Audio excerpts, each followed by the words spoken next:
Good morning, good evening, whatever time of day it is for you. Welcome to this thing that I do called Thor's Entertainment. I am Thor, and today I'm continuing my long playthrough of the Resident Evil 2 remake. Now, I started things off with scenario 1 for Claire. This is going to be the second episode of that, and previously, we got introduced to the two main characters of the game, Claire and Leon. Both ran into each other and just barely survived the beginning of this zombie outbreak story. Now, Leon is a police officer who was just showing up for his first day on the job, and Claire, the character I ended up choosing to start the game with, she is a college student who is visiting Raccoon City just to see her brother. And her brother is also a police officer, Chris Redfield, who was a playable character in the first Resident Evil game. Well, it turns out Chris is traveling around in Europe at the moment, far away from this game's zombie madness. So Claire just put herself in the middle of a zombie apocalypse basically for nothing. Even so, she's here in Raccoon City now and dealing with it the best way that she can, which is by retreating to the police station, meeting the horribly injured police lieutenant Marvin Branna, and trying to escape the police station through a secret passageway, which may allow her to escape the city safely. In the midst of all of that, Claire and Leon did end up getting separated, but I ended the last episode with them briefly reuniting. They were stuck on opposite sides of a locked gate before they had to split up again. So this episode is going to be focusing on getting the last medallion that we need in order to open up a secret passageway. We're going to be facing off against the first boss of the game, and we're going to be meeting a couple of new side characters. At some point, we are bound to meet Leon again, but he's kind of got his own adventure going on at the moment, so we're just going to leave him to it. For now, let's get back to Claire. Hey, Marvin, this is bad. I've got zombies everywhere. Marvin? Marvin, are you there? Marvin? God, you gotta be kidding me. Well, alright, Marvin chose a really interesting time to go radio silent on us, but that's okay. We're going to go ahead and proceed forward. We have the bolt cutters, and now we can start breaking up some of those chains on the doors that we've been seeing. Which means the first order of business from here is going to be to invade the east office that was previously not available to us back in the bloody hallway of doom that we had to run through at the beginning of the game. And once I am in there, the first thing I do is board up the windows so that we only have two zombies really to deal with.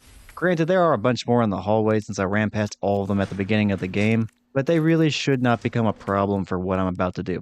Besides that, though, I make sure I pick up the flash grenade that's going to be useful, and then you also get the round handle and the fuse. Now, there are some other items in this area, like there's some handgun ammo, some high-grade gunpowder, some low-grade gunpowder, and yeah, go ahead and get those if you can, but if you cannot due to your inventory space, it's not a big deal, it's not the end of the world or anything. I'd say the most important items to get would be the key items, the fuse and the handle, but also that flash grenade, since the two key items are the ones you need to progress through the game, and the flash grenade just kind of guarantees you a way of escaping this area. Now, if you do end up getting swarmed in the east office, the flash grenade is a good way of getting out of there. It would be nice to hold on to it instead of using it, but if you do end up needing to use it, that's not a big deal. And then we get out of the east office after dislodging that door that was being held closed by a chair. We put the fuse that we found in the fuse box that was missing a fuse, and then the shutter door opens and suddenly we have a way of getting back to the main entrance area without having to deal with the zombies that we were, trying to evade. And now that we have the round handle, that means that we can finally go back up to the locker room and stop those steaming pipes, because the round handle is the key to turning off all that steam. And then we also still have the bolt cutters, which are going to be useful for getting the chains off the door that we saw whenever we were trying to climb through that window earlier in the conference room. I guess the only decision I have to make now is which one do I want to do first.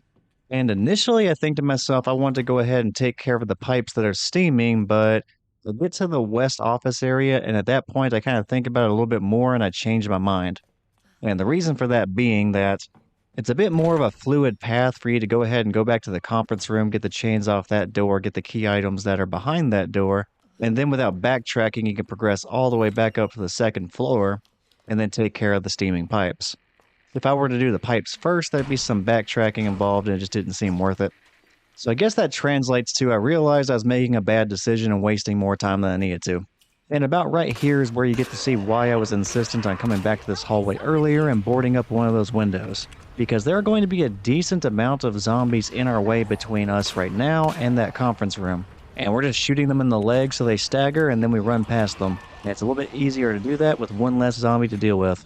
Now, if I were Leon, I'd have to return to this hallway one more time later on in the game, and at that point these zombies wouldn't even be here anymore, so it's not worth killing them. But as Claire, I shouldn't have to return here ever again. And I am pausing the game for a moment and zooming in to show this, but in this room you can see on this dry erase board that there is the combination of letters CAP and the word locker room next to them. Right here is where you get that hint that CAP is the combination for the combination lock in that locker room. So if you did not brute force it like I did, this is where you would get that hint and you would know that was the combination.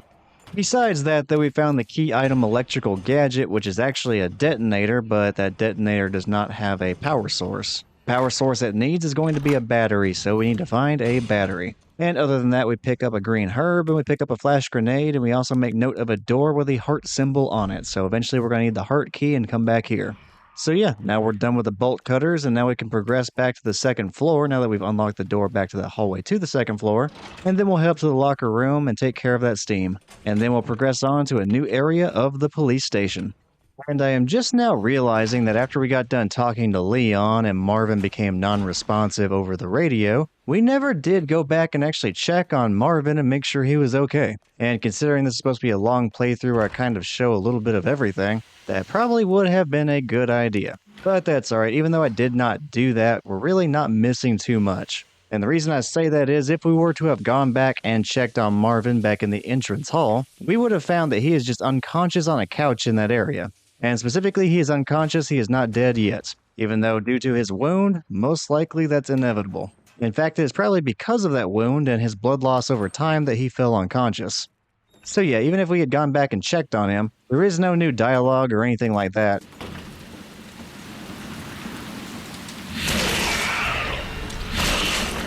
The hell is that?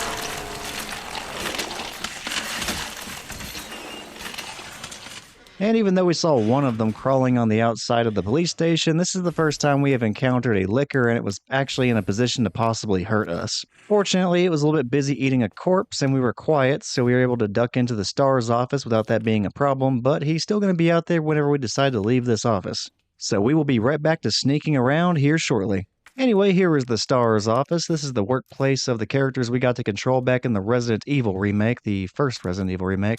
In fact, we can see some of the belongings of Chris and Jill in here, to include the jacket that was the alternate costume for Chris back in that game. And there are a few other little Easter eggs in here as well.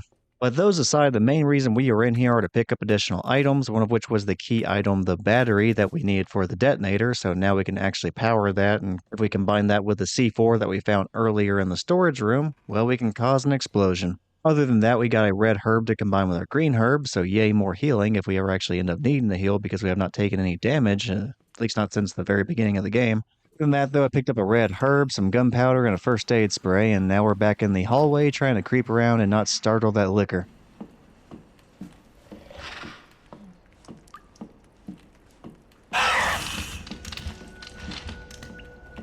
So yeah, he relocated and he was just creeping around the corner waiting for us to come around. Fortunately, if we hug the right side of the wall, even though we alert him slightly, and he's not fully aware of your presence, which if he was, he'd be a lot less docile. He'd be chasing after you, trying to pounce on you, stuff like that. So yeah, I guess there are 3 stages to the lickers. There's the completely unaware of your presence, there's the slightly alerted to your presence and creeping around, and the they know you're there and they are going to kill you mode. So yeah, we only let him get into mode number 2, so we were able to walk by okay.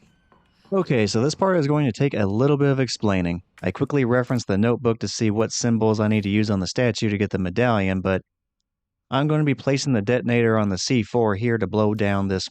I'm going to be using the detonator on the C4 here to blow down this barricade. The thing is, once I activate the timer, I'm actually going to be running back to the library door. I want to be standing in that doorway and keeping the door open, because if I don't and the explosion happens, the bookcase will fall over and block your exit. But if you're holding the door open, the bookcase does not fall over and block it. So you never really lose your easy escape route. And that's going to be important because once that explosion happens, well, it's going to alert the licker, and it's going to come looking for you. Although it's not going to be alerting the one that we just saw outside of the STARS office. I believe it's actually alerting the one that we saw crawling on the exterior of the police station earlier, like the very first one we ever saw.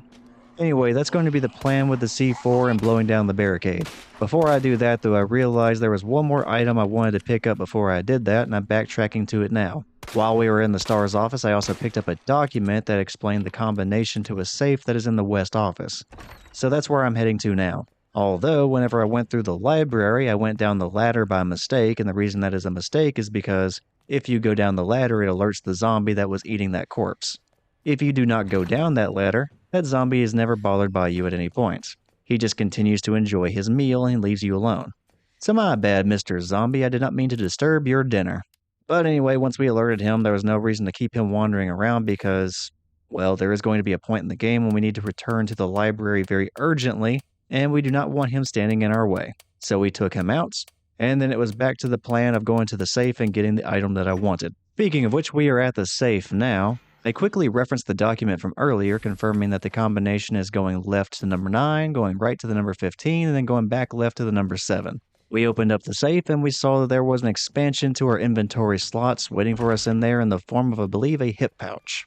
We took the hip pouch and now our inventory is expanded upon by 2 spaces, which, considering a lot of this game is inventory management, I will gladly take that. But yeah, with that out of the way, I'm returning to the library. I'm also going to pick up some gunpowder I saw earlier, but did not have the space for due to the limited inventory spacing, or at least the limited amount that we had before we actually got that expansion by the hip pouch. But yeah, I'm going to grab that, head back up to the storage room, and it's finally time to use that C4 and execute the plan that I told you about earlier. Oh, one other detail about that plan that I did not really mention was I picked up that flash grenade from the STARS office as well. And that's going to be very important because when the licker finally does break into the storage room to attack us after we make all that noise, that flash grenade is going to bail us out because it's going to explode and confuse the licker, and then buy us a few seconds to get out of the room before the licker can find us again and start attacking.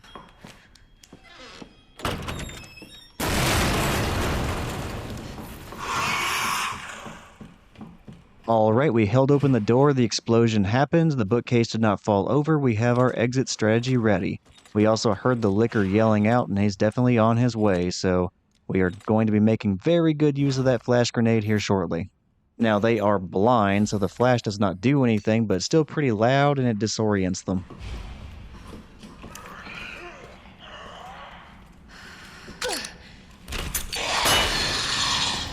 And a perfect throw, and oh crap, I forgot about that zombie.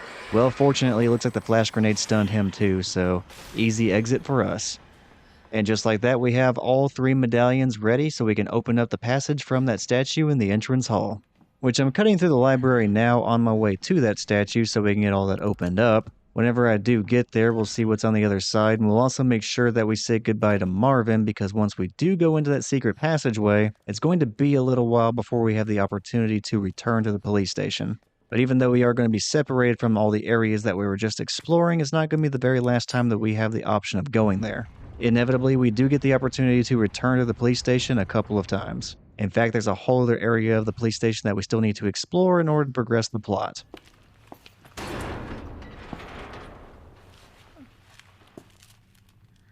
Looks like it leads underground. Good. We can get out of this hellhole. Hey, Marvin! Guess what? I think I found the way out! Marvin, come on. Let's get you out of here. Let's go. Are you okay?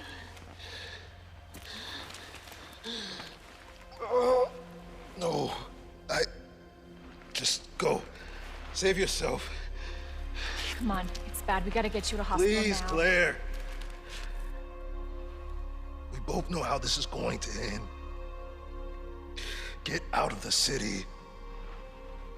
I can't just leave you here. Claire, please, go. Do this for me.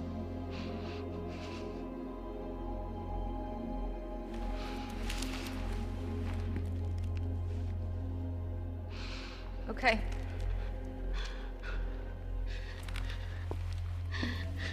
Hey, Marvin. Thank you.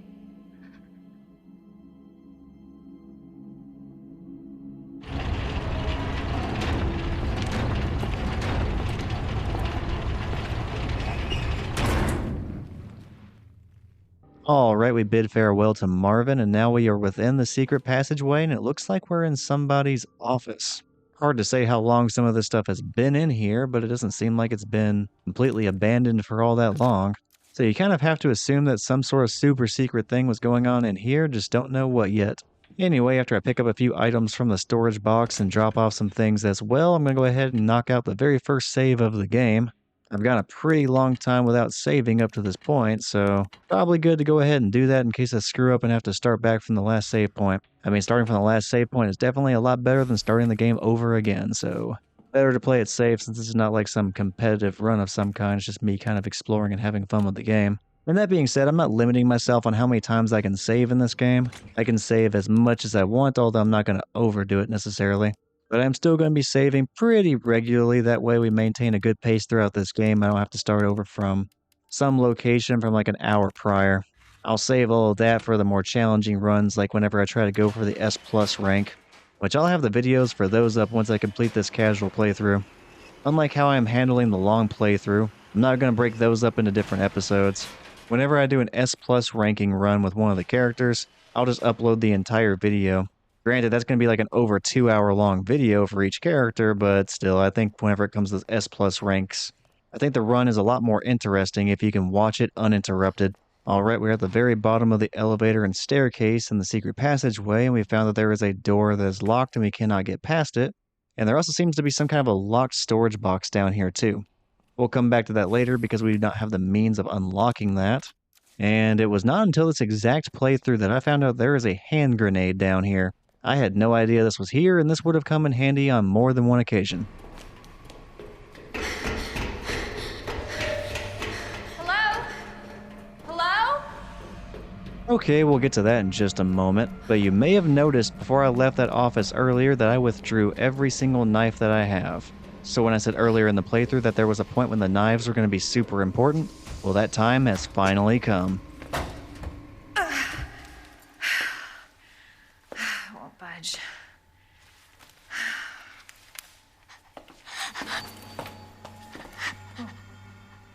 Hello? Hey. It's okay. I won't hurt you, I promise. Do you need help? Here, you can take my hand. You need help. I'm sorry, I can't understand you.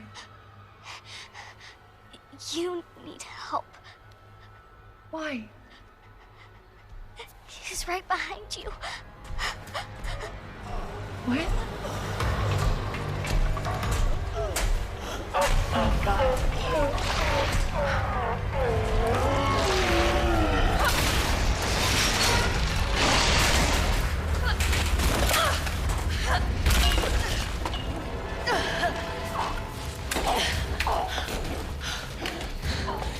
You gotta be kidding me. Words ain't gonna cut it with this. Prison rules! And we shank him, we shank him, we shank him, we shank him, we stab, we shank, we stab, we shank, we stab, we shank. So we get our very first boss battle, and we're just going to be using knives throughout the entire thing. The idea, I think, was that whenever the eye on his shoulder opens up, you're supposed to shoot it, but I have found that just wastes a bunch of ammo and a lot of time, and it's way faster just to stab the crap out of him. The thing is, he will occasionally grab you and force you to defend yourself, which is why I wanted more than one knife. That way I could stab him to defend myself and not take any damage, but then still immediately be able to start shanking him again. And normally 3 knives is just enough to defeat him without taking any damage and not using any ammo.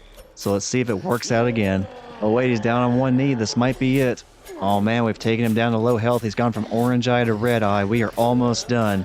And crap, we actually took some damage. We were so close to taking no damage against him.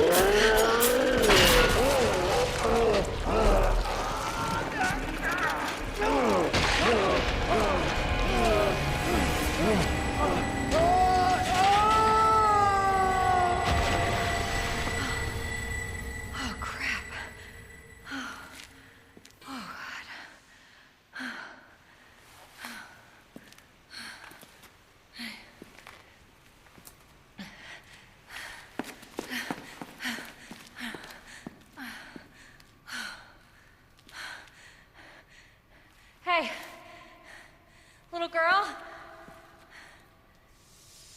It's safe now. It's over.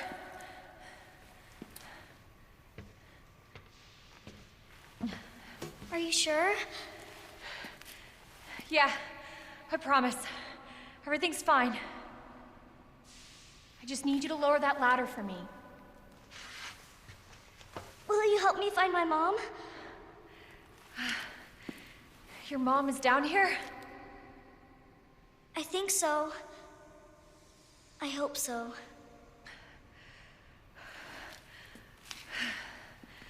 Yeah. Of course. I'll help you.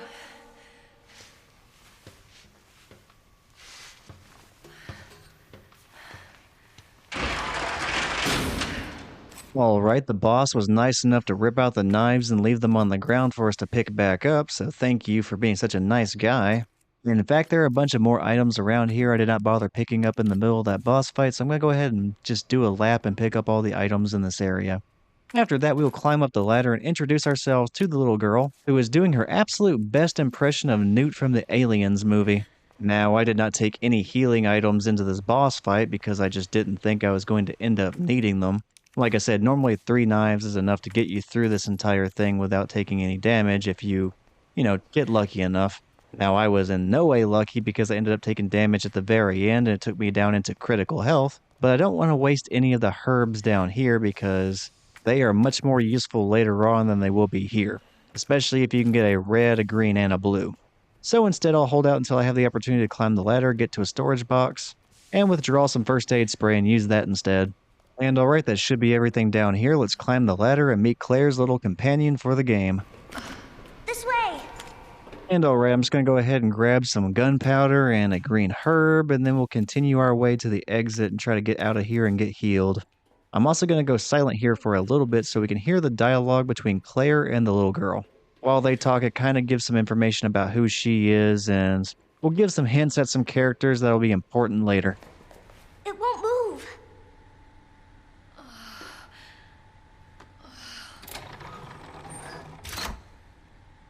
You got it!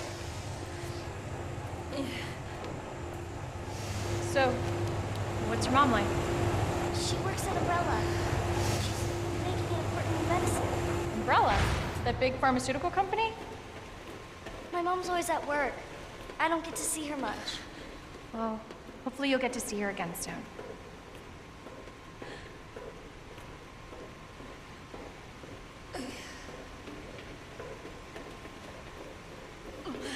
So, where's your dad?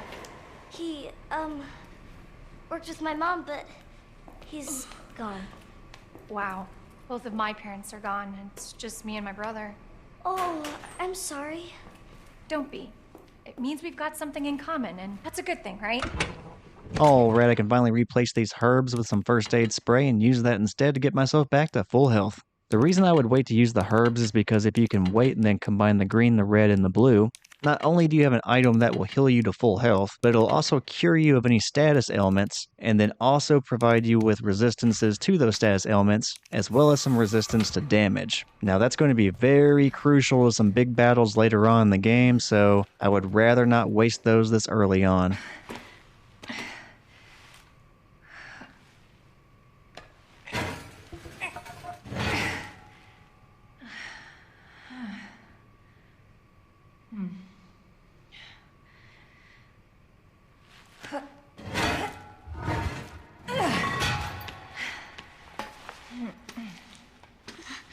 Here. Come on. Over there!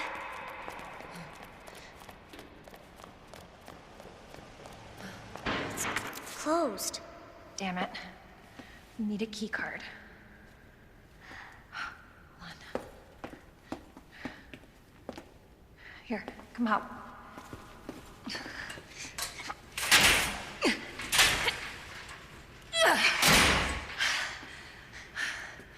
And you're sure this is the way? This is how my mom took me last time. Sherry?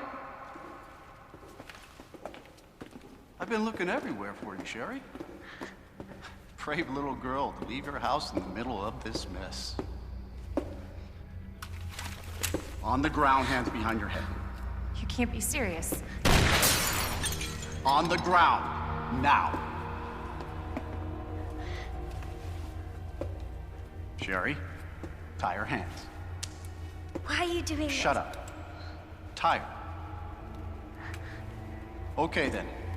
You tie her up now or she dies.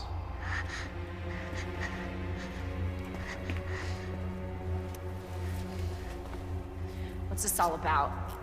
Child endangerment for starters.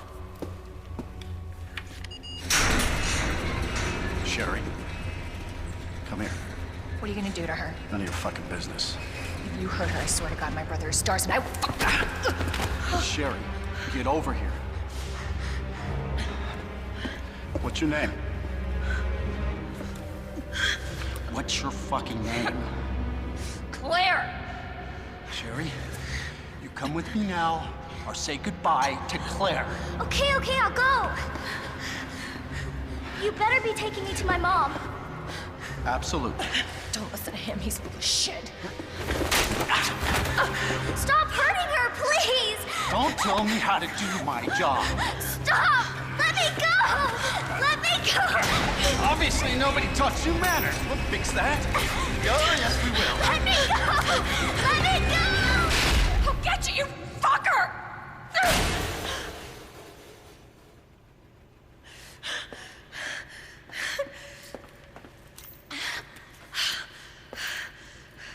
Stay safe, Sherry. Okay. Key card first. Then that asshole gets what's coming to him. Must be where that guy came from. Jeez, first Sherry's being chased by a big monster, and now she's been abducted by some rando in the middle of the parking garage. Like she cannot catch a break tonight, but not to worry, we are going to find our way back to her and try to rescue her one more time. First, we need to find a way out of here, though. And in the meantime, I did find some more reading material that may be interesting. So this is titled Raccoon Monthly June issue. And it says, "Attention all Raccoon City heroes. Who is the most feared yet respected man in town? The answer should be obvious to any resident of our fair city. That's right, it's going to be Police Chief Brian Irons. The man that scares the bejesus out of criminals everywhere, and stern father that loves every last one of us sinful citizens. Chief Irons is known for his great charity work, including big contributions to the orphanage, support for abused women, art preservation, animal conservation, and let us know if we've missed anything. Just when does our great hero sleep? Well, when asked, the city is my extended family. I'm just doing what I would do for my family," Chief Irons said with a soft smile. And here is a picture of the man himself, and that should look very familiar. That bastard is the police chief? Now we know the person who took Sherry is actually Police Chief Irons. So we will be pursuing him as soon as we find a way out of the police station's parking garage. Now the elevator he came from, we cannot enter it at the moment because apparently the power has been turned off. And there is another room in that area. It is locked and we can unlock it with the diamond key, but we do not have that yet, so we need to go exploring a little bit. Our first stop is going to be over here on the left, and that's going to be the firing range. There are a couple of different documents in here, so we'll go ahead and read those real quick. The Equipment Disposal Notice. Item to be disposed. Key to patrol car 7439. Details. Bent key no longer usable, but can still open the car's doors and trunk with its keyless entry buttons. And if we pick up the box over here and open it, we're going to find that bent key, and we'll be looking for the patrol car that's related to here momentarily. Also over here is another pamphlet, and this one is titled A Message from Mr. Raccoon. Howdy, boys and girls, it's your pal from the Raccoon City Zoo. It's always great to see you. Today I want to talk to you about something really important to me. You know my popular Mr. Raccoon toys? Well, I heard some bad kids have been using them for target practice, but that makes me really sad. Good little kids wouldn't be that mean, right? Plus it's super, super dangerous, so just don't do it. Anyway, see you at the zoo. Mr. Raccoon out. Anyway, that pamphlet is about a little side challenge where the Mr. Raccoon toys are scattered all around the map, and you get an achievement if you end up destroying all of them. And if you destroy all of them, you also unlock, I believe, the Infinite Knife, a combat knife that does not break. Now, I've already destroyed all the Mr. Raccoons, and I already have the Infinite Knife, but yeah, gee whiz, that's what that pamphlet is a reference to. Anywho, we grabbed the ammo off of the firing range, and we saw a bunch of non-responsive corpses that, just gee whiz, will become zombies later whenever we go back for that diamond door. But now that we are done in there, I'm going to make use of the key that was being disposed of, and we're going to go ahead and find the police vehicle that was related to and open it up and see what we can find inside. And after that, we'll make a return back to the very dark dog kennels to see what else we can find. All right, inside the police vehicle, we found a brand new handgun. That's going to be the JMB HP3, a 13-shot 9mm handgun.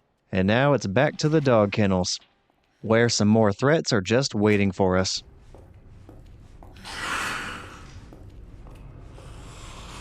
Yep, we are dealing with another licker, only this time, that licker is not acting alone. Instead, he brought friends, and we're going to dodge multiple. Or I guess more accurately, we will be creeping past multiple. Now they're in here feasting on the dogs, and we just need to tiptoe our way around them before we end up being their meal as well. We definitely do not want to be starting a fight here because we are in no way armed well enough to win against multiple lickers right now. I mean, sure, we got that new handgun, but I think we're going to need more than 2 9mm handguns here. Alright, the first licker is in a Stage 2 investigative alert. Now the second licker on the ceiling is also in that Stage 2 investigative alert. Fortunately, we have not triggered a Stage 3 where they are trying to murder us, so let's try to keep it that way. And now we find ourselves in the morgue. There are going to be a few useful items in here, one of which is going to be required. Now, of these first few body trays, the second one is going to have a red herb, the very last one is going to have a flash grenade, and in the other row of slabs, I believe the second to last one is going to have the diamond key. There's also an autopsy report over here, and it tells us that Justin Hansen is the name of one of the deceased. He is 39 years old, Caucasian, found dead in his cell by staff, hands are still clenched tightly due to rigor mortis, and it is highly likely that he died just after lights out. The deceased was also a known kleptomaniac, and was incarcerated multiple times for it. Incredibly, he would steal even while in jail, though that was consistent with his clinical diagnosis. And sure enough, that kleptomaniac is going to be the guy that has the diamond key. This is our guy here, and presumably the diamond key was stuck in his hand whenever it was clenched from rigor mortis. But finally it loosened up, and now it is ours. Okay, it turns out the zombie kleptomaniac does not like being stolen from himself, so we're going to get the hell out of here. And as soon as we are through the door, we're going to slow down to a crawl and then try to get by the lickers without being detected. They'll start off in that Stage 1 completely unaware of us. Then we're inevitably going to trigger Stage 2 where they start investigating for us. But we don't want a Stage 3 when they know we are there, and then they start chasing after us, slashing at us, and trying to kill us. Which, as congested as they were in that dog kennel, I'm very lucky I did not get a Stage 3. But don't get overconfident and start running, because as soon as you're out of the dog kennel, there's one on the ceiling over here. But ironically, that very first licker that we saw that was crawling on the side of the wall that alerted us to their presence, yeah, this is not that same one. Like, you could kill that very first one that you saw crawling on the wall at the very beginning, and then go through all the rest of the kennels, and then go to the morgue, and then get the diamond key, and then return here. And this licker is still going to be here. So this is actually a completely different licker. Because on one occasion, I did kill the very first licker that we saw in this area. And then I got overconfident and started running through here thinking that I was not going to run into it again. And I was right, because I ran into a completely different one and then it pounced me. Oh, Resident Evil 2 trauma. Anyway, we went back to the firing range. We opened the diamond door. We picked up a red herb. We also picked up a film roll. And then we got out of there before the zombies that woke up could get to us. Now it's back to the parking garage, back to the private elevator for Chief Irons, and opening up that diamond door to give the elevator power. And then we're going to find ourselves right back in the police station. Once we are back inside and also around a storage chest, I'm probably going to drop off that extra handgun that we found. Now, we've already upgraded our revolver a little bit, and we're going to continue to do so throughout the game, so I'm not sure how often we're going to lean on that handgun over the revolver, since they both use 9mm ammo, but I suppose it does not hurt to have an extra option. Still, as nice as that is, I don't really think it justifies it just taking up room in my inventory. Oh, and in here, this is the room where we give power back to the elevator. We also found an upgrade to the grenade launcher in here. We don't really have the inventory space for it, though, so we're going to have to grab that whenever we exit the police station again, because we will be going back through here later on. I could get the blue herb, though, so we went ahead and combined that with the red herb, and now we're going back into the police station. And on this elevator, it said express elevator to Chief's office. Not for general use. Well, joke's on you, I'm going to use this whenever I want. Well, unless I am playing as Leon, because he does not have access to this elevator at any point in his playthrough. regardless of the scenario. And by scenario, I just mean whether or not you start the game as Leon or you finish the game as Leon. Those are your two scenarios, who you play first and who you play second. And here is Chief Iron's office, and as you can tell, he has a soft spot for taxidermy. And inside this office, we do have a few different documents to read. I'm going to read two of them, and I'm just going to kind of gloss over the other one. The first document is going to be a copy of emails to Chief Irons. As thanks for your unwavering support, I have deposited a small sum into your account, to use as you see fit. I hope I can count on you to maintain surveillance over our subordinates, especially the ones who survived that mansion. Get rid of them if you must. Signed, WB. Police Chief Irons. I ran into some trouble with Umbrella headquarters. The suits want to take the fruit of my research away. Don't worry, this will all blow over soon. You just keep doing what I tell you and everything will be alright. Signed, WB. Police Chief Irons. You are to up the security around my lab. Your muscleheads are to shoot any suspicious person on sight. Doesn't matter if they kill them, or even if they are Umbrella employees. I'm so close to completing G, and no asshole is going to get in my way. Signed, WB. Police Chief Irons. Get your shit together, and do your fucking job. I told you I need more security in the sewers. Don't you know how critical of a time this is for me? As for the money, I can pay you whatever once I take over, but not before. Why don't you get that? Never forget how expendable you are. Signed, WB. Alright, that is going to do it for the emails to Chief Irons, who was clearly taking payment on the side for some sketchy things, probably to do with Umbrella.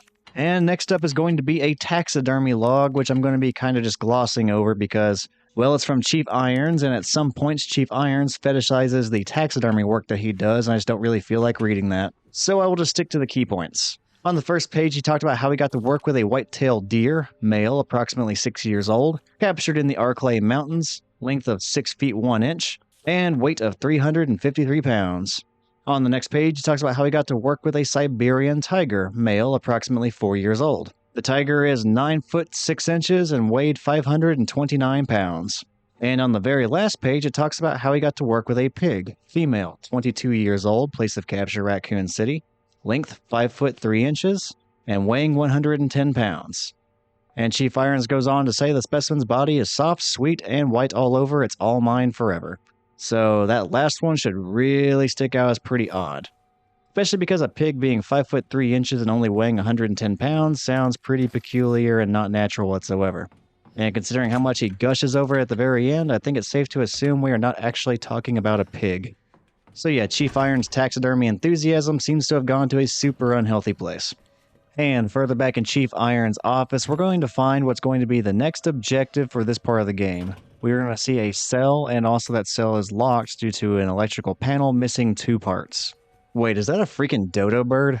Okay, Chief Irons, I know you're really into the taxidermy thing, but I have questions about how you managed to pull that one off. Anyway, I'm getting distracted. This one's titled Repair Shop Letter. From your description regarding the electronic lock on the door in the police chief's office, it sounds like something needs to be replaced. You will need some power panel parts to fix the issue. Fortunately, a repairman from one of our stores is at the police station to repair the bell in the clock tower. We sent a few spare parts with him, and he reported that he left one in the 3rd floor east storage room. If something goes wrong or you need more than one, please don't hesitate to seek him out in the clock tower. We look forward to serving you again. Alright, we need 2 parts to open the cell, and that letter just told us exactly where we can find those parts. And also inside that cell, we see that there is going to be a badge of some kind. That badge is going to be used to open and close the garage. So that's going to be our means of escape through that parking garage. We just need to find those 2 parts. And right beside the repair shop letter, there was a picture. And if we examine that, we're going to find that part of that picture is actually the heart key, which we can use to get out of Chief Irons' office and then return to the police station. Only we're going to be in a section of the police station that we have not seen before, so we're going to do a little bit of exploring. Right now we are on the 2nd floor of the police station. We're going to take the stairs over here and then go all the way up to the 3rd floor. We're going to grab a few items while we are there, but the main thing we are looking for is the storage room that was described in that letter. That way we can pick up the first of those parts. Here I'm going to go ahead and pick up these boards that we can use to board up a window. I'm going to get some more handgun ammo. And in the attic area, there's going to be a blue herb and some gears and some other stuff that I'm going to try to get all of it as much as I can in this one run, but I'm probably going to need to backtrack to it and pick up some more stuff after that backtracking. And we are also going to go ahead and take out the zombies in this attic area, because we are probably going to need to come back through here a few times, and it's going to be better for us if those zombies are not there to potentially get in our way. Besides that, though, we're just going to pick up the panel part. It is going to be behind that heart door over there. That's going to be the door to that storage room. And then we need to start figuring out how to get to the clock tower that was also described in the repair letter. And taking out the two zombies up here in the attic is going to take me a moment because, well, quite frankly, my aim was very inconsistent during this battle. But eventually we do get through it. In the meantime, though, let's go ahead and talk about the plan of attack going forward. Right now, as Claire, I have the heart key and the diamond key. Now, with that combination, we can access, I believe, all the remaining doors in the police station that were locked to us previously. Like, there are no other keys that we're going to need to get, and we should be able to access everything from this point forward.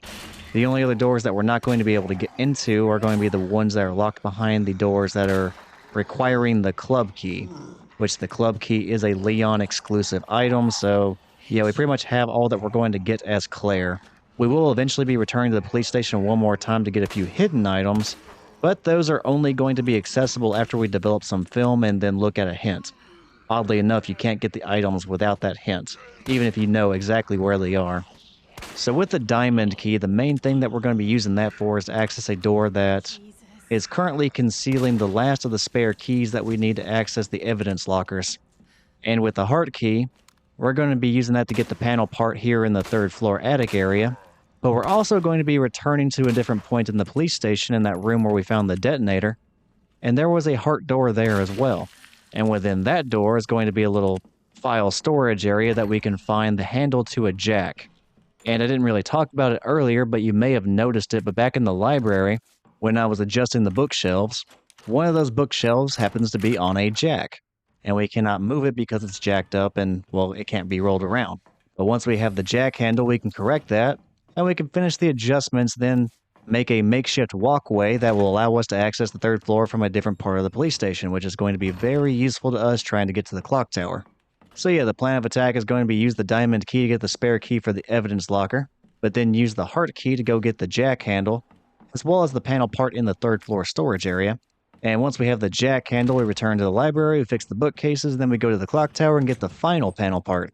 All of that sounds pretty simple, but of course, this game is not going to keep it simple. We're going to have a unique obstacle waiting for us here momentarily.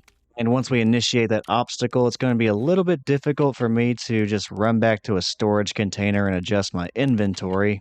So I'm doing a lot of that right now and as much of the side stuff as I can before that obstacle presents itself. I'll also go ahead and drop off the first of those panel parts that we picked up from the storage room. And that should give us plenty of inventory space to do everything that we need to do. And alright, I'm just going to go ahead and open the spare part box. I'm going to go ahead and insert the panel parts into the panel. And now there's only one more to go. And of course a bunch of side stuff along the way, but one more part to go. Oh yeah, I kind of forgot about one other door that requires that heart key. So that being said, I think it's finally time that we prioritize getting one more weapon. And in order to get that weapon, we need to use that heart key to access the interrogation room in the basement of the police station. Or wait, I was just on the second floor, so I guess it's just on the first floor of the police station. Anyway, we're going to the interrogation room. I'm going to go ahead and board up these windows down here too, so that zombie does not break out on us a little bit later. But yeah, down here is going to be the interrogation room. There's going to be an item there that we're going to need to use in order to get the submachine gun that's currently in the STARS office behind a locked weapons storage locker. And this is also the part of the game when that red jewel that we got from that statue forever ago, yeah, it's finally going to become useful to us. Let me out. Yeah, that's quite ominous, but we're going to go ahead and ignore that, pick up the ammo, and pick up the decorative box that we need in order to get the submachine gun. I would love to check out the other side of the interrogation room, but that requires a key that we do not get as Claire, so I guess that is just going to remain a mystery for us. Never mind, the mystery is solved. I should have known this is Resident Evil 2 after all, so if you have a question about what the surprise is going to be in a specific room, there's a 70% chance it is going to be a liquor. Although there are some items on the other side of that interrogation room that we will need to check out at some point, but for right now I'm just going to run away. I'm going to let the liquor calm down and, get bored. And then eventually I will return when it's less likely to cut my head off. But after that jump scare incident, we are now at a storage box and we are picking up the red jewel. And we are going to combine that with a decorative box, open it up, and we are going to find that there is a police badge inside that box. Now, if we were to examine the badge, turn it around, and hit a button, it turns out the badge is actually a really unique USB drive. And that USB drive is going to be the key that we need to authenticate with the computer up in the STAR's office and open up their weapons storage locker. So we have everything that we need in order to get the submachine gun. And now I'm going to take a sightseeing tour around the police station as I go to get that submachine gun, but also pick up the gears that we are going to need in order to activate the clock tower and get the very last panel part that we need. And while I'm doing all that, I do want to reflect on something. Now, just a moment ago, I phrased that liquor popping through the glass as a surprise. Only thing is, if you play Leon first, that's really not much of a surprise. And the reason I say that is if you play Leon, you have the opposite key of Claire, which means you have to enter the opposite side of that interrogation room. And whenever you do that playing as Leon, the liquor is not even in that room anymore. You'll find that the glass is already broken and the liquor is absent. But since the glass is broken, you knew something crazy happened there. And if you play Claire second, you already have the hint that the glass is going to break somehow. So you were kind of prepared for it. In fact, there are a few different events throughout the entire game that would imply that Claire is meant to be the first scenario you play, and that becomes really evident once you reach the end of the game, but I'll wait to explain that whenever we get there. Although that was a factor in me choosing to play Claire as the first scenario and Leon as the second scenario. The other reason for that decision comes down to gameplay, and I will elaborate on that more here in a moment, but first I need to go ahead and put out this fire that's been causing a problem with the helicopter for a decent amount of time now. And with that fire out, we're going to go ahead and go to the other side of that helicopter that we could not reach before and see if we can find a way around that thing.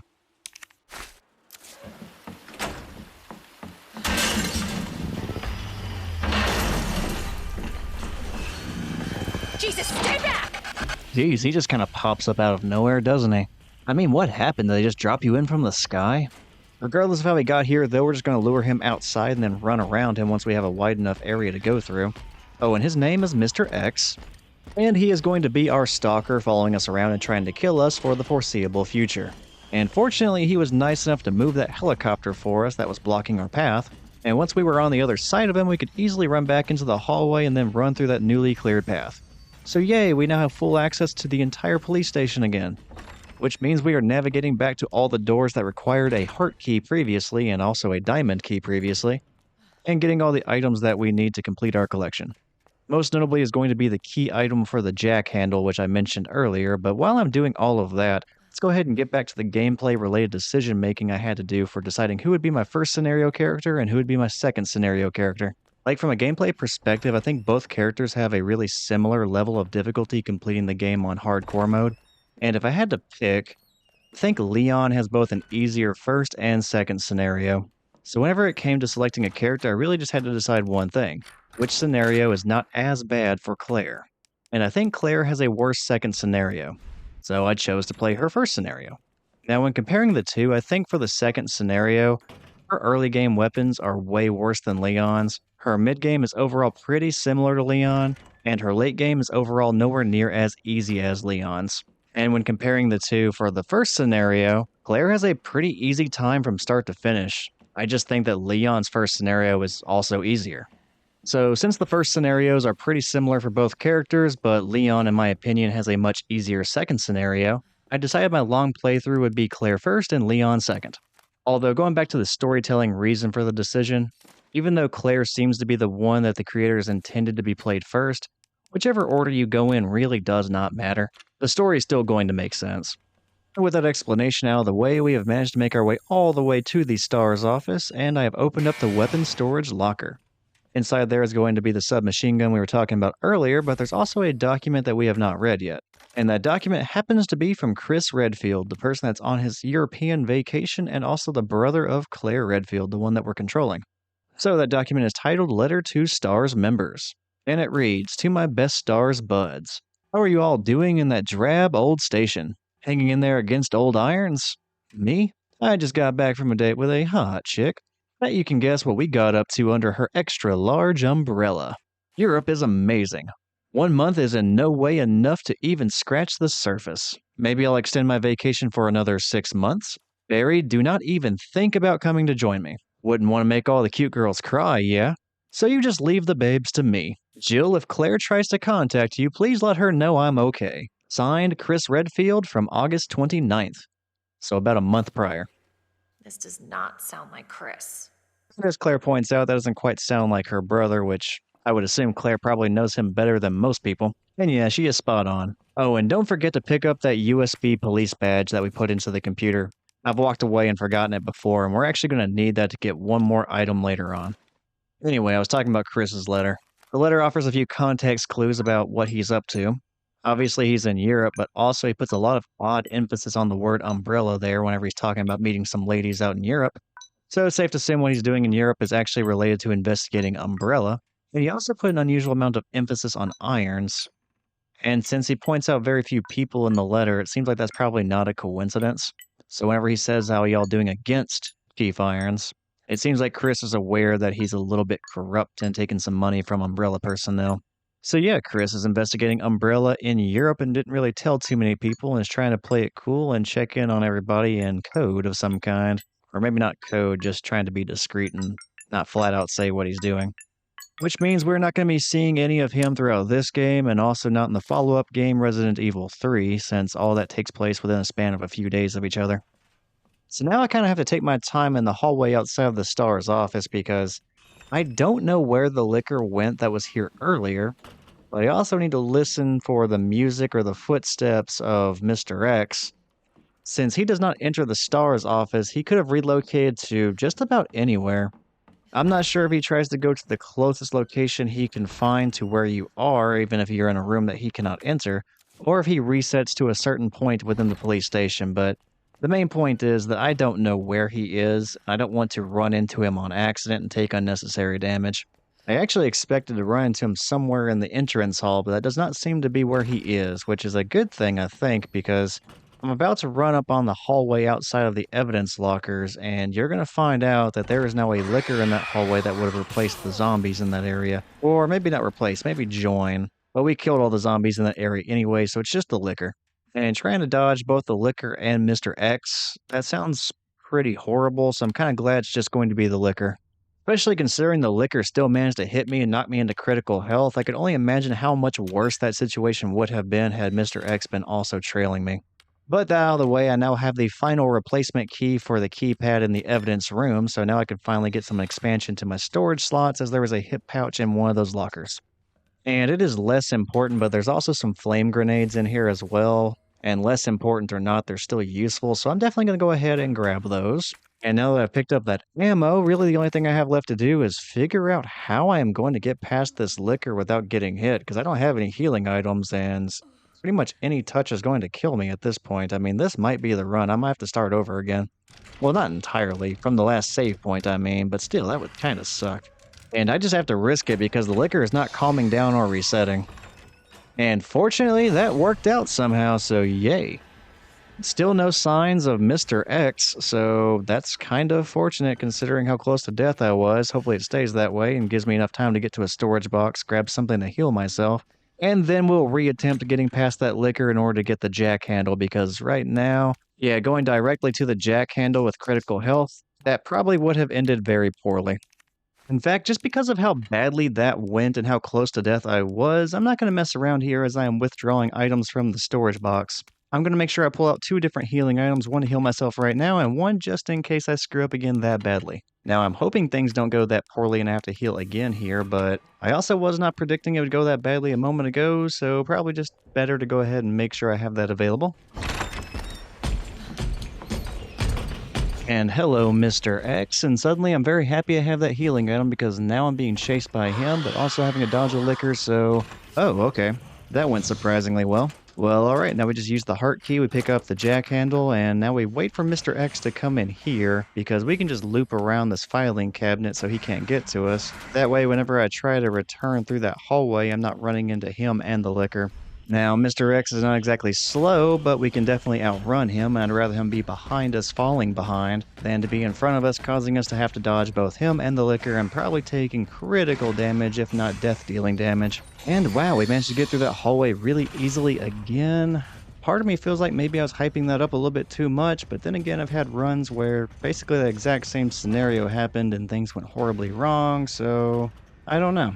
Maybe I just got really lucky. Maybe that was actually the norm and before I was getting unlucky, but either way, we're alive, we're good, and now it is time to get back up to that library and then reach the 3rd floor and start getting that clock tower together.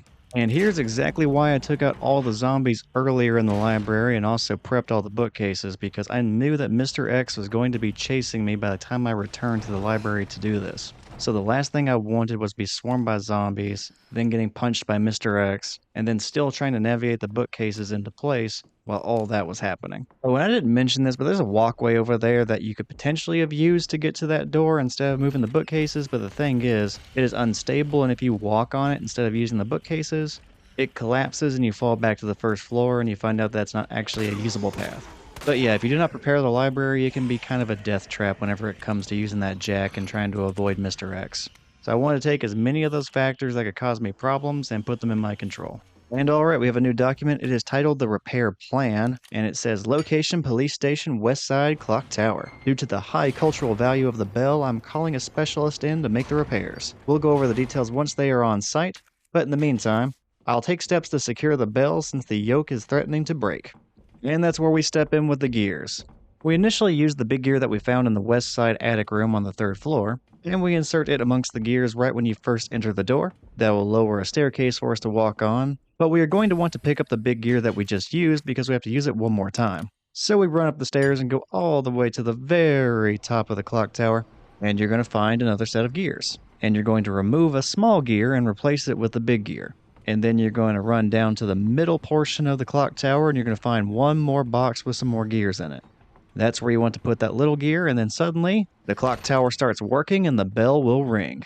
And I'll also make a detour to go get a large size standard gunpowder because that's going to be pretty useful for just maintaining a good amount of ammo. Speaking of which, I just got that gunpowder and that is going to be very handy for making more grenades. Pretty much the only thing I use the large gunpowder for whenever I play as Claire. Now let's use that small gear and get the clock tower working again.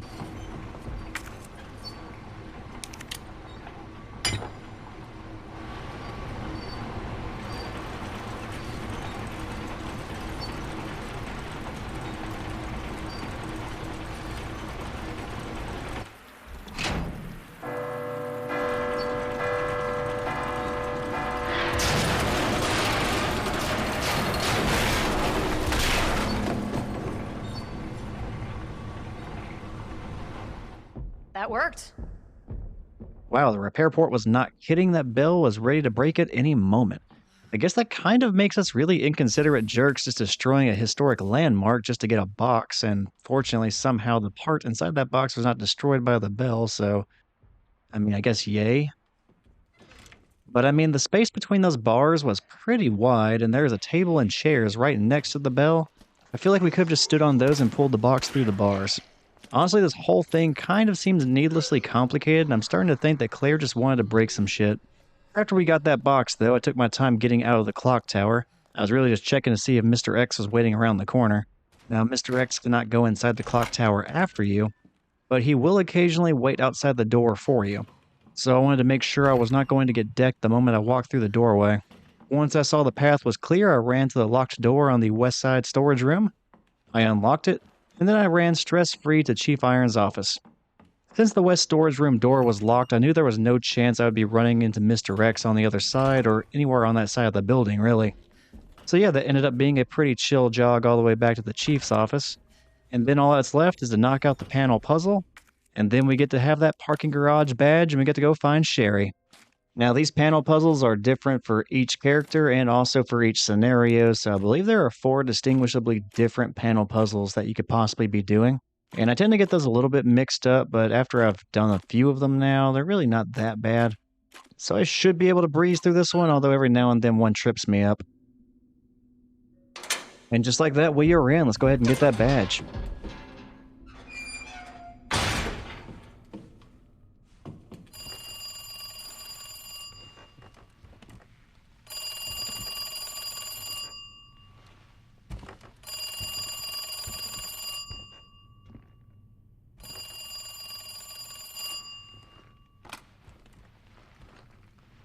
Hello? Good to see you again, Claire. We've got unfinished business. And that cliffhanger is where I'm going to end this episode. So, what happened? Well, we opened up a secret passageway, but it only took us to a locked door to the sewers and also to a chemical plant. In the chemical plant, I ended up stabbing my way to victory against the first boss of the game. From there, we met our companion character Sherry and found the best way out of the police station is going to be the parking garage. We just needed to find a key card that would open the parking garage gate. While assessing that exit strategy, another new character appeared. His name is Chiefirons, and it turns out he is the corrupt, hostage-taking antagonist type, so he kidnapped Sherry. There was not much we could do to stop it in the moment, so after that occurred, we ended up picking up the pendant that Sherry dropped, and we frantically tried to find a badge that would open up the parking garage shutters. Along the way, we found another boss character by the name of Mr. X. Only unlike the first boss, we could not just stab him until we were victorious. Instead, we had to run away from Mr. X, and he chased after us all around the police station until we did eventually find a badge that we can use to open up the shutter door at the parking garage. We did eventually find that badge in the office of Chief Irons, and we found it around the same time that he ended up calling us. And that is where I'm going to be picking up the very next episode. We're going to kick things off with a temporary character change to Sherry. And following that change, we're going to do everything we can to get her out of her abduction situation. But that is going to be it for now. Thank you for watching this episode, and I hope you enjoyed it. If you did, feel free to check out some of the other stuff I have on the Thor's Entertainment channel. I do have playthroughs of other video games like the remake of the original Resident Evil, also the remake of Crash Bandicoot, and I've also played through a bunch of Mortal Kombat games as well. If any of that sounds interesting to you, feel free to check it out. But yeah, that's going to be it. Take care, and hopefully I see you next time.